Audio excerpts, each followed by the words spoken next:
उसके बाद सब्सक्राइब करें और बेल आइकन को दबाएं ताकि हमारे वीडियोस आप तक सबसे पहले पहुंचे। लोग मुजद्दिद अल्फसानी के यहाँ इसलिए जाते हैं, बल्कि हजरत मुजद्दिद साहब के यहाँ वो भी जाते हैं जो और जगह के लिए मना करते हैं, इसलिए कि मुजद्दिद साहब के मजार की खुसूसियत ये है, जो वहां हाजिरी देता है वो मालदार हो जाता है। उस मजार की दो खुसूसियत है, मुजद्दिद अल्फसानी के मजार की दो खुसूसियत है। आम इंसान जाता है तो मालदार हो जाता है, हाफिज कुरान अगर वहां जाकर एक बार कुरान पढ़ ले, सारी जिंदगी फिर वो कभी कुरान नहीं भूल सकता। मुजद्दिद साहब की मजार की फजीलत ये, इसीलिए बड़े बड़े बिदतियों को वहां पर कुरान पढ़ते देखा गया। 8-8 दिन के लिए आते हैं, 5-5 दिन के लिए आते हैं, पूरा सुनाते हैं। हम कहते हैं नादान, गुलाम की फजीलत तो मान ली, जिसने वहां से नेमतें पाई उसको क्यों नहीं मानता? बात ये है, उसको क्यों नहीं। लेकिन मैं ये कहना चाहता हूं, 11वीं की अजमत अपनी जगह। लोग हर महीना गरीब नवाज के यहां जाते हैं, ये गरीब नवाज नवाजते बहुत जल्दी, हर छट्टी जाओ तो बहुत जल्दी माल आता है। मैं कहता हूं जाओ, हर छट्टी नहीं बल्कि बार बार जाओ, अनगिनत बार जाओ, मगर नियतों का किबला दुरुस्त कर लो। अरे जो माल के लिए जा रहे हो, माल खत्म हो जाएगा, कभी इसलिए भी तो जाओ। या गरीब नवाज, माल तो बहुत दिया है, अब जरा अल्लाह से भी मिला दे। जिसने बख्तियार को कुतुबुद्दीन बनाया है वो हमें भी तो कुछ बना सकता है। जिसने साबिर अलाउद्दीन बनाया वो हमें भी तो कुछ बना सकता है। जिसने निजामुद्दीन बनाया वो हमें भी तो कुछ बना सकता है। बात इतनी है कि बख्तियार गए ही थे कुतुबुद्दीन बनने के लिए, तो उनको कुतुबियत अता कर दी गई।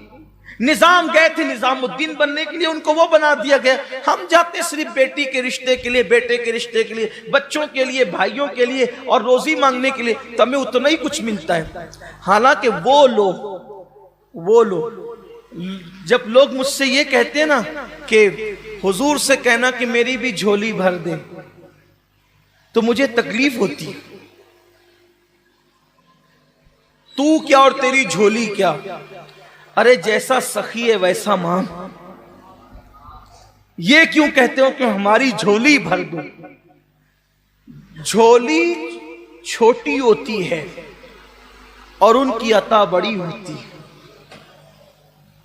झोली भरने की बात मत करो, अरे वहां से तो खुदा मिलता है, वहां से जन्नत मिलती है।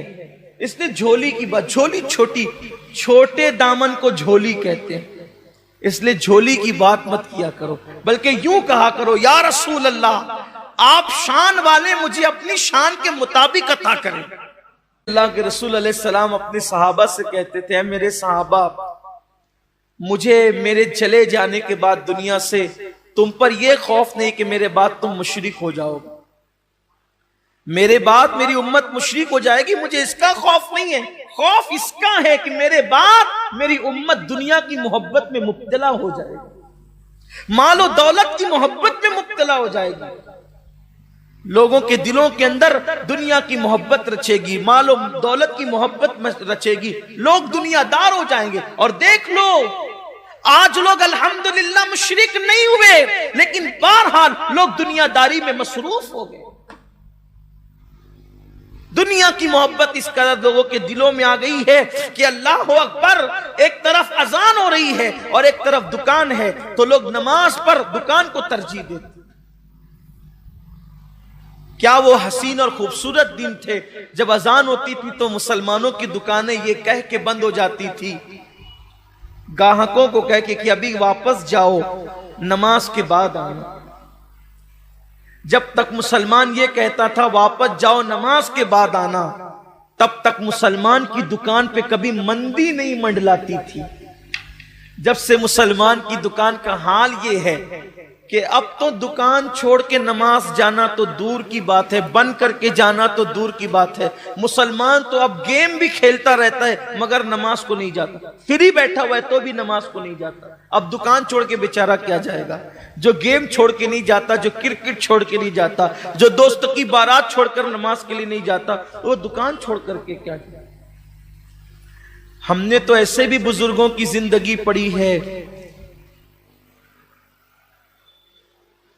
कि किसी ने आकर के खबर दी कि बेटे का इंतकाल हो गया है, तो कहा अभी नमाज का वक्त है, बाद में देखेंगे, अभी नमाज का वक्त है, बाद में देखेंगे।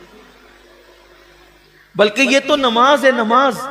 एक बुजुर्ग के बेटे का इंतकाल हो गया और आप जा रहे थे इमाम आजम की बारगाह में इल्म हासिल करने के लिए, तो उन्होंने फरमाया कि अभी मैं पढ़ने जा रहा हूं, तुम जाकर उसको दफन कर।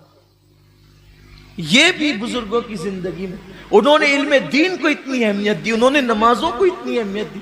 यहां तो हाल यह कि अहमियत दीन को है ही, दुनिया ही दुनिया, दुनिया ही दुनिया, दुनिया ही दुनिया। बल्कि अब तो इबादत भी करते हैं दुनिया के लिए।